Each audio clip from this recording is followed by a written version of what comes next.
हम कूलाम का नियम तथा वैद्युत क्षेत्र में न्यूमेरिकल को कर रहे हैं, आंकिक प्रश्न को कर रहे हैं, समझ गए।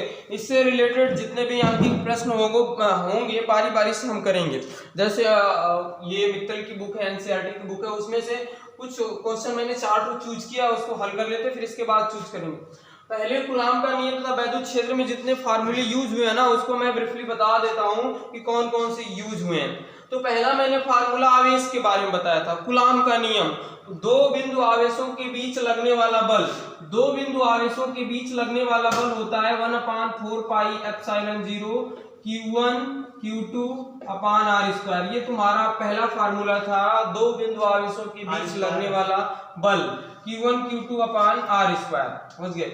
इसके बाद मैंने बताया था वैद्युत क्षेत्र की तीव्रता, वैद्युत क्षेत्र की तीव्रता।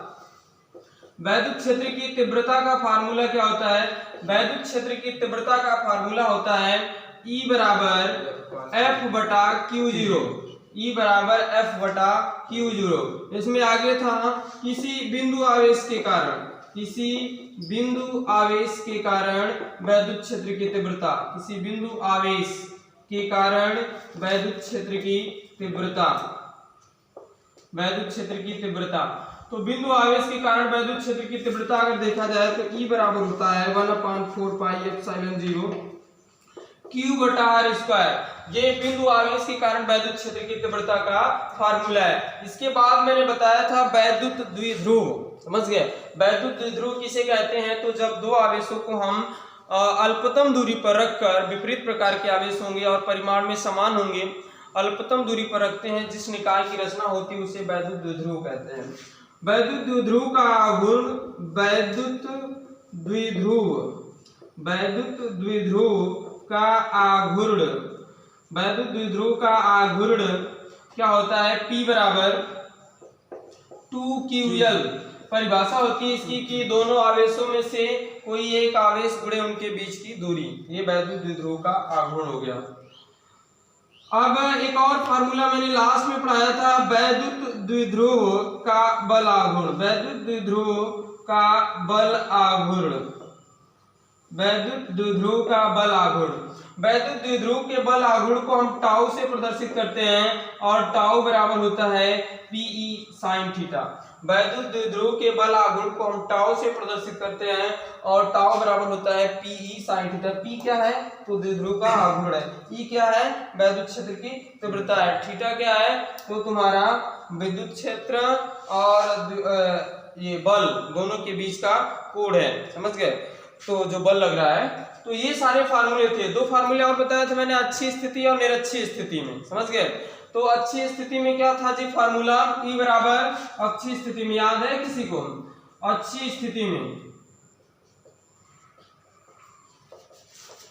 हाँ, अच्छी स्थिति का बोला जाए तो 1/4 पाई एप्सिलॉन 0 क्या था? चलो नहीं आ रहा है, बटा R है 2P बटा R। हाँ, अच्छी स्थिति का 1/4 पाई एप्सिलॉन 2P बटा R क्यूब। एक निरक्षी का भी था, निरक्षी का क्या था? 1/4 पाई एप्सिलॉन 0 P बटा R क्यूब।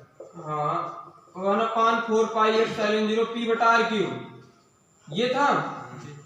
तो ये अच्छी और निरक्षी थोड़ा सा देख लेना, अच्छी और निरक्षी का हमेशा याद नहीं रहता है ना, जब प्रूफ करवाए थे तो बताए होंगे। तो ये सारे फार्मूले थे, समझ गए, और इन्हीं फार्मूलों पर हम सवाल लगाएंगे। तो एक बार ये फार्मूले तुम्हारे दिमाग में होने चाहिए। ये जो फार्मूला मैंने लिखा है बोर्ड पे, ये सारे फार्मूले होने चाहिए, तभी सवाल तुम लगा सकते हो। तो ये तो वैद्युत कूलाम के नियम वाले फार्मूले थे। अब मैं पहला सवाल उठाता हूँ और इन्हीं फार्मूले में से यूज करूंगा जो फार्मूले मैंने अभी बताया है। पढ़ाई में कई दिन हो गया तो फार्मूले भूल जाते हैं, इसलिए मैंने सोचा कि एक बार जो है तुम्हें बता दिया जाए कौन कौन से फार्मूले यूज हुए।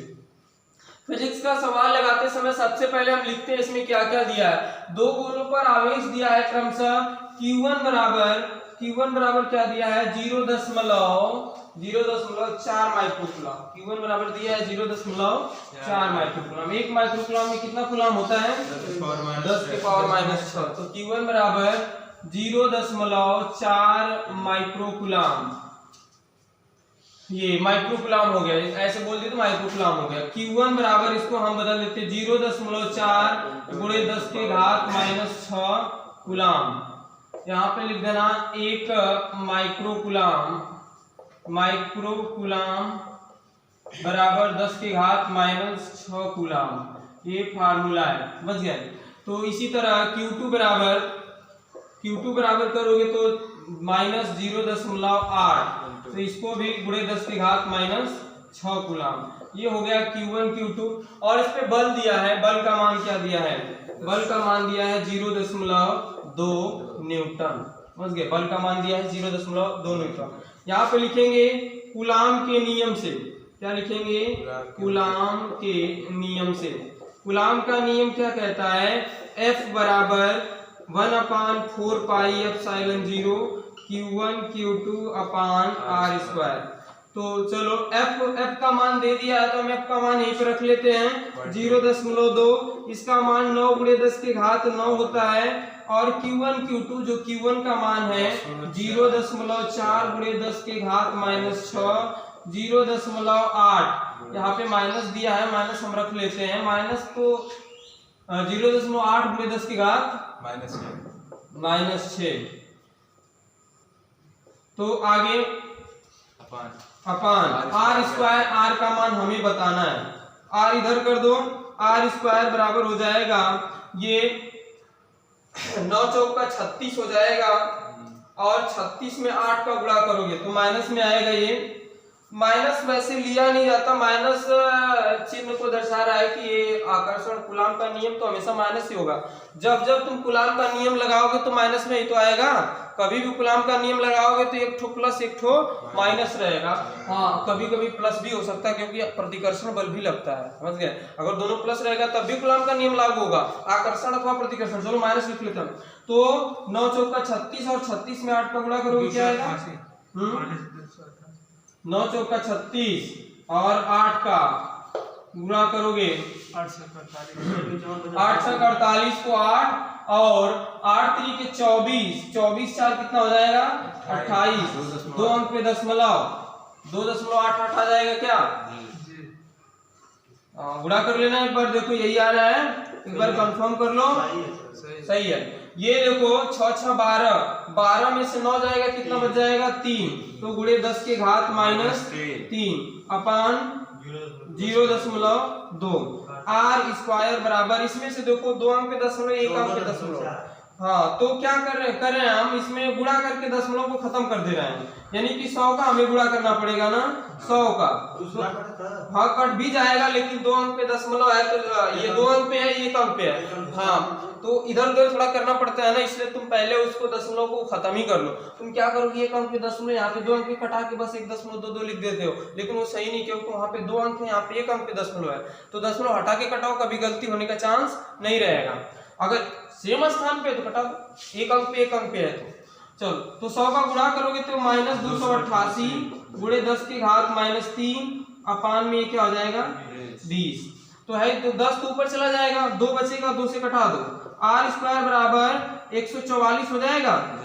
144 गुणे 10 के घात, ये ऊपर चला जाएगा ना, 10 के घात 1 है, ऊपर जाएगा तो माइनस हो जाएगा, 10 के घात -4 हो जाएगा।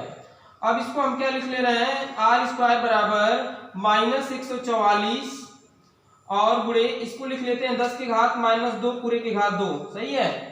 ये माइनस तो हमें वो आवेश को प्रदर्शित कर रहा है, इस माइनस आवेश को तुम छोड़ भी सकते क्योंकि दूरी हम निकाल रहे हैं ऋणात्मक नहीं होगी, समझ गए। तो r बराबर, अगर माइनस को मैं ना लूं तो ये करनी में आएगा 144 गुणे 10 के घात -2 पूरे का होल स्क्वायर। 144 का वर्गमूल क्या होता है? 12। तो r बराबर 12 हो जाएगा और 10 की घात -2, r बराबर 12 हो जाएगा। ये देखो ये माइनस जो आया है ना, वो क्यों आवेश को प्रदर्शित कर रहा है कि एक आवेश नेगेटिव है, जो बल है तुम्हारा आकर्षण का बल है, ये माइनस ये प्रदर्शित करता है। अगर इस माइनस को तुम यहाँ पे लेके जाते हो ना तो फिर क्या दिक्कत पड़ेगी कि माइनस कभी करड़ी से बाहर नहीं निकलता है, माइनस करड़ी से बाहर निकल ही नहीं सकता है।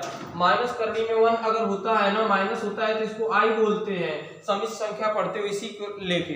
तो इसलिए माइनस में यहाँ पे हम क्या कहें कि ये आवेश को प्रदर्शित कर रहा है, आकर्षण बल को, इसलिए छोड़ के ये 12 गुणे 10 की घात -2 मीटर ये आंसर आ जाएगा हमारा। सवाल दे रहे यार। हाँ दिया होगा यही 12 गुणे 10 की घात माइनस 2 मीटर। कहीं पे मैंने गलत नहीं किया तो सही है, 12 गुणे 10 की घात माइनस 2 मीटर। हाँ बोल ना अभी। तो हाँ 12 सेंटीमीटर दिया है, आंसर 12 सेंटीमीटर दिया है, तो इसको तुम चेंज करके 12 सेंटीमीटर भी लिख सकते हो। समझ गए, 12 सेंटीमीटर। 12 गुणे 10 की घात माइनस 2, ये माइनस समझ में आया ना, माइनस क्यों छोड़ा गया है, तो माइनस को हम छोड़ेंगे तभी आएगा। या तो तुम शुरू से ही यहाँ पे तुम माइनस ना लिखो, तुम्हें पता है कि अगर प्लस माइनस है तो बल कौन सा लग रहा है, आकर्षण का लग रहा है, तो यहाँ पे माइनस अगर तुम नहीं भी लिख दो तो कोई बात नहीं, क्योंकि तुम समझ रहे हो कि आकर्षण का बल है। ये माइनस केवल यही प्रदर्शित करता है कि आकर्षण का बल लग रहा है, अगर दोनों प्लस होंगे तो ये प्रदर्शित होता है कि प्रतिकर्षण का बल लग रहा है। तो बस यहाँ पे जो 0.2 न्यूटन है माइनस को छोड़ दो, बाकी ये सही है। अब आगे देखो, इसमें दूसरी पॉइंट जो बोला है, इसका पहली पॉइंट हो गया, इस तरह जो है हम सॉल्व कर लेंगे। समझ गए, तो बस महत्वपूर्ण पॉइंट तुम्हें समझ में आ गया, अभी किए हो तो क्या दिक्कत थी। समझ गए, तो आगे चलते हैं इसमें। बस थोड़ा थोड़ा इसमें नोट किया करो कि कहाँ पे दिक्कत है, मैंने सॉल्व कर रहा था मैं, यहाँ पे मुझे नहीं समझ में आया, ये पॉइंट मैं नोट कर लेता हूँ और घर पे जाके करो। ऐसा नहीं कि बस तुम पूरा उतारो तो फिर सवाल लगाने का कोई मतलब नहीं है। तो चलो आगे इसमें इसकी दूसरी पॉइंट,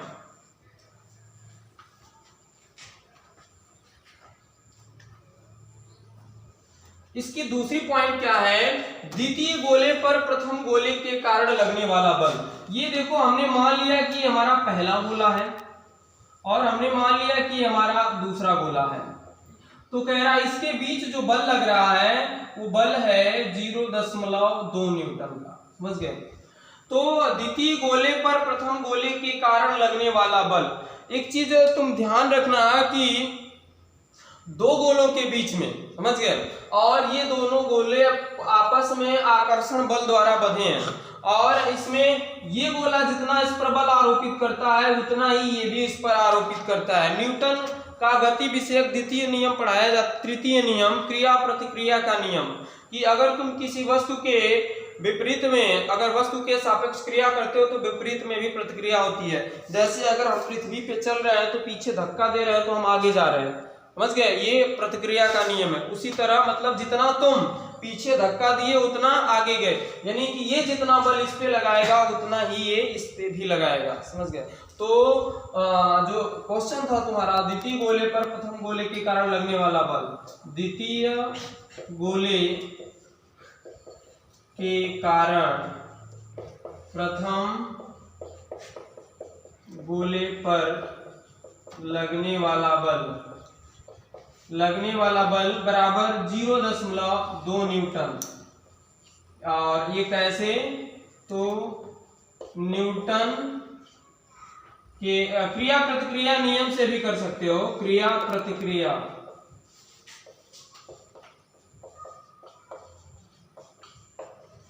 मतलब उतना ही बल आरोपित करेगा, पहला वाला भी और दूसरा वाला भी। समझ गए, तो Q2 Q1 पर 0.2 न्यूटन या Q1 Q2 पर 0.2 न्यूटन का बल आरोपित करेगा। अब चलो अगले सवाल की तरफ हम चलते हैं। तो ये हमारा आंसर हो गया।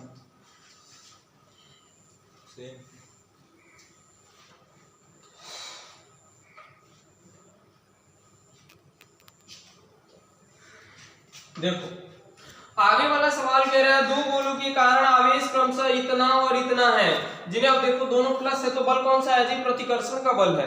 अब एक तो इसमें माइनस एक तो प्लस था तो आकर्षण का बल था। दो गोलों के आवेश क्रमशः इतना और इतना है जिन्हें 30 मीटर की दूरी पर रखा गया है। तो आवेश कितना दिया है, पहले गोले पर आवेश का मतलब Q1 दे रखा है 2 × 10 की घात -7 कूलाम। समझ गए, और Q2 क्या दे रखा है, Q2 3 × 10 की घात -7 कूलाम, और 30 मीटर की दूरी पर रखा गया है। तो R बराबर क्या हो गया, 30 मीटर। देखो अब ये जो तुम्हारे मात्रक है ना, सभी एक ही पद्धति में है। फिजिक्स के सवाल को लगाने के एक रूल है कि तुम जो भी मात्रक रखते हो सेम पद्धति में रखा करो। जैसे तुम कोई सवाल लगा रहे हो, एक तो मात्रक सेंटीमीटर में दे दिया, एक तो केजी में दे दिया, तो अलग हो गया। फिर सभी मात्रक को पद्धति में एक ही पद्धति में तुम्हें रखना होता है, या तो तुम एसआई में रखो या सीजीएस या एमकेएस में, यानी कि एक ठो न्यूटन में एक ठो सेंटीमीटर में है, तो सवाल गलत है। अब देखो ये एसआई पद्धति के सभी मात्रक हैं, कूलाम मीटर सब एसआई पद्धति के मात्रक हैं, तो ये इसमें हम यूज करेंगे इसको कैसे। तो हमें निकालना क्या है, हमें निकालना है बल की गणना। तो कूलाम का नियम, कूलाम के नियम से तो F बराबर 1/4 पाई एप्सिलॉन 0 Q1 Q2 अपान R स्क्वायर। तो F बराबर 9 गुणे 10 के घात 9 गुणे 2 गुणे 10 के घात -7 3 गुणे 10 के घात -7 अपान 30 का स्क्वायर। F बराबर 9 गुना 18 क्या 54, ये 10 के घात 7 7 14, 9 में से 14 जाएगा -5 अपान 900, ये हो जाएगा F बराबर 9 × 54 6 हो जाएगा। अगर मैं और 10 ऊपर चला जाएगा 10 के घात 2, इसको तुम लिख सकते हो 54 गुणे 10 के घात -5 अपान 9 गुणे 10 के घात 2, ये ऊपर चला जाएगा, ये 9 × 54, तो F बराबर आ जाएगा 6 गुणे 10 के घात -7 न्यूटन, ये आंसर हो जाएगा इसका, समझ गए। ये तो आसान था, एकदम आसान सवाल है। अब आगे वाला देखते हैं, आगे वाला थोड़ा अच्छा सवाल है। चेंज है दिया क्या नहीं देगा जी, 6 गुणे 10 की घात -7, इसमें ऐसा क्या फैक्टर है कि नहीं देगा, ऐसा क्या फैक्टर है। हाँ, जो थोड़ा सा कठिन होगा ना तो मैं उसको क्रिटिकली देखूंगा कि ये कठिन है। जब इसमें Q1 Q2 दे रखा है तो देगा ही। अब R को मीटर में रखा है, अगर तुम R को यहीं पे सेंटीमीटर में करो तो आंसर चेंज हो जाएगा। यहाँ पे मैंने मीटर में रखा है, अगर किताब में सेंटीमीटर दे देता है फिर चेंज हो जाएगा आंसर, समझ गए। यहाँ पे तुम्हें उसको बदल के मीटर में रखना होगा, समझ गए। इसीलिए कहते हैं कि मात्रकों के कई पद्धति में रखो। ये तो आसान सा सवाल था। इसके आगे हम कौन सा करेंगे, तीसरा नंबर करेंगे, ये दूसरा था, समझ गए। तो घर पे जाके नियम समझ गए, कैलकुलेशन अपने से 12 में आ गए हो, उतारने का कोई मतलब है नहीं, बस सवाल को समझो, घर पे जाओ अपने से कैलकुलेशन करो।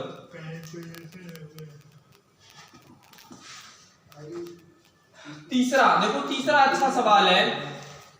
एक वैद्युत द्विध्रुव जिसका द्विध्रुव आघूर्ण 4 में 10 के घात 9 है। द्विध्रुव आघूर्ण को किस अक्षर से प्रदर्शित करते हैं, P से। P बराबर दिया है 4 गुणे 10 के घात -9 सेंटीमीटर। हाँ सेंटीमीटर दिया है, सेंटीमीटर है, अभी देख लेता हूं।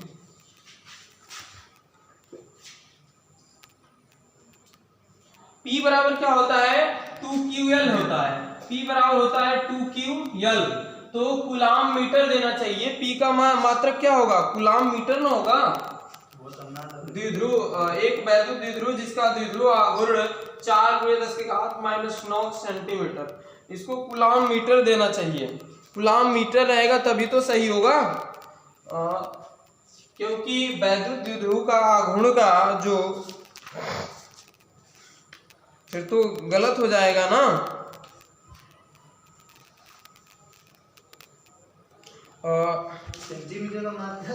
सेंटीमीटर मात्रक होता ही नहीं है। अब देख ले रहा हूँ, मैं देख ले रहा हूँ, अभी देख ले रहा हूँ, बस 2 मिनट। थोड़ा सा देखो, P बराबर 2QL है ना, यहाँ पे हम कूलाम मीटर कर लेंगे। सेंटीमीटर जो है द्विध्रुव का मात्रक, द्विध्रुव के आघूर्ण का मात्रक नहीं होता है, समझ गए, कूलाम मीटर होता है। तो इसी पे हम रख के हल करेंगे, यानी कि हमें P बराबर दिया है 4 गुणे 10 के घात -9 कूलाम मीटर। आगे एक समान वैद्युत क्षेत्र के सापेक्ष T अंश के कोण पर थीटा बराबर P अंश। आगे 5 गुणे 10 के घात -4 न्यूटन प्रति कूलाम। तो 5 न्यूटन प्रति कूलाम किसका मात्रक होता है, देखो पहचाना है, इसी से जाता मात्रक से जाता है। न्यूटन प्रति कूलाम E का मात्रक है वैद्युत क्षेत्र। वैद्युत क्षेत्र E बराबर 5 गुणे 10 के घात -4 न्यूटन प्रति कूलाम। आगे अब पूछा क्या हमसे, तो पूछा है कि द्विध्रुव का बल आघूर्ण ज्ञात करो। द्विध्रुव का बल आघूर्ण तो द्विध्रुवी के बल आघूर्ण का फार्मूला होता है टाउ बराबर पीई साइन थीटा। समझ गए? तो टाउ बराबर, ये बल आघूर्ण है, द्विध्रुव का बल आघूर्ण को हम टाउ से प्रदर्शित करते हैं और ये टाउ का चिन्ह है।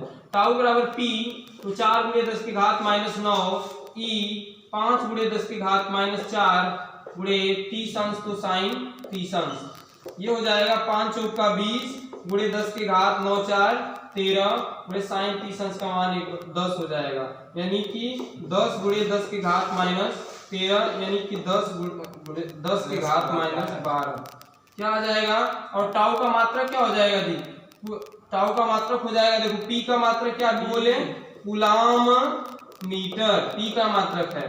और ई का मात्रक क्या होता है? ई का मात्रक होता है न्यूटन प्रति कूलाम, यही ना।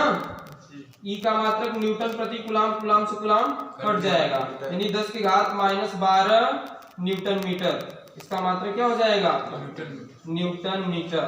टाउ का मात्रक क्या होगा? Newton metre. समझ गए? तो ये इस तरह इसको हम लगा लेंगे, तो टाउ बराबर जाएगा। अब देखो, अब अगले सवाल की तरफ से लेंगे, ये हमारा आंसर हो जाएगा। अगला सवाल थोड़ा अच्छा सवाल है, इसमें जो दिया है उसको पढ़ेंगे और सवाल को सॉल्व करेंगे। समझ गए? एक फार्मूला लिख लो, टाउ बराबर पी साइन थीटा, और बाकी हल करना घर पे। पी साइन थीटा 20 गुणे 10 की घात माइनस 13। चलो ऊपर से मैं मिटा के हल करता हूँ। चौथे सवाल में देखो कह क्या रहा है। चौथे सवाल में कह रहा है दो बिंदु आवेश 5 गुणे 10 की घात माइनस 19। तो मैं मान लेता हूं कि एक बिंदु आवेश ए है, इसको मान लिया ए, और एक बिंदु आवेश बी है। समझ गए? अब क्या कह रहा है कि 5 गुणे 10 की घात माइनस 19 कूलाम। तो पहले वाले पे आवेश क्या है?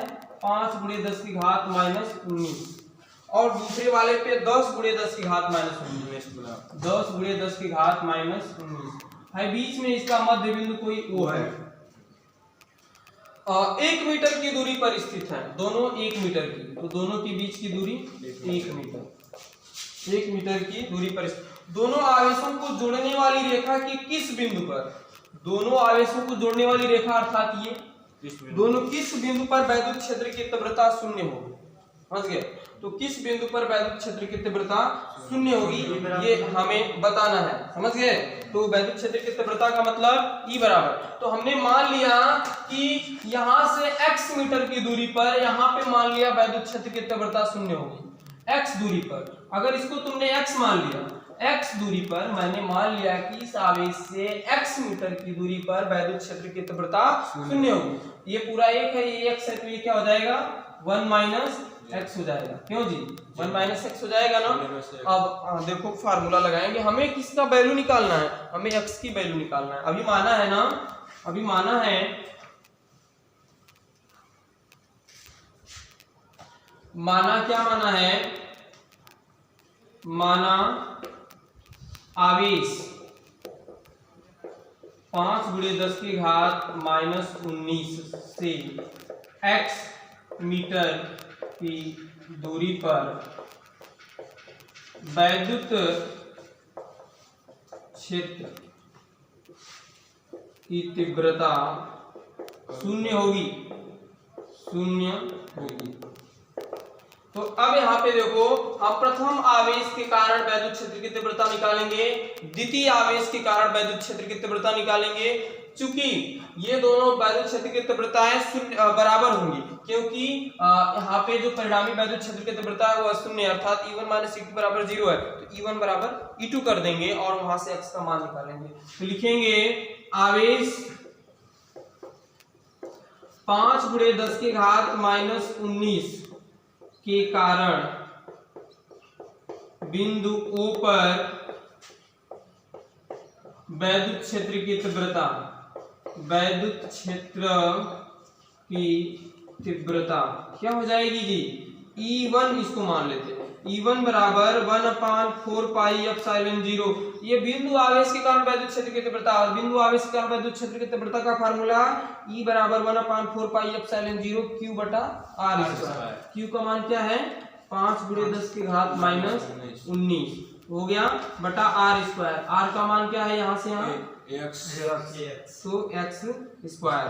अब ये तो हल होगा नहीं, कुछ है ही नहीं, तो हल कहाँ से होगा? बहुत करोगे 1/4πε0 का मान रखोगे। समीकरण 1 यहाँ पे आवेश, अब दूसरे आवेश के कारण, दूसरे आवेश दूसरा क्या है? 10 × 10⁻⁻19 के कारण बिंदु O पर वैद्युत क्षेत्र की तीव्रता, वैद्युत क्षेत्र की तीव्रता तो क्या हो जाएगी? बिंदुओं पर वैद्युत क्षेत्र की तीव्रता E2 बराबर 1/4πε0। Q का मान क्या है? 10 × 10⁻⁻19 अपान x, r की वैल्यू, तो यहाँ से r कितना दूर है? 1 - x, तो 1 - x का होल स्क्वायर हो जाएगा। ये समीकरण 2। देखो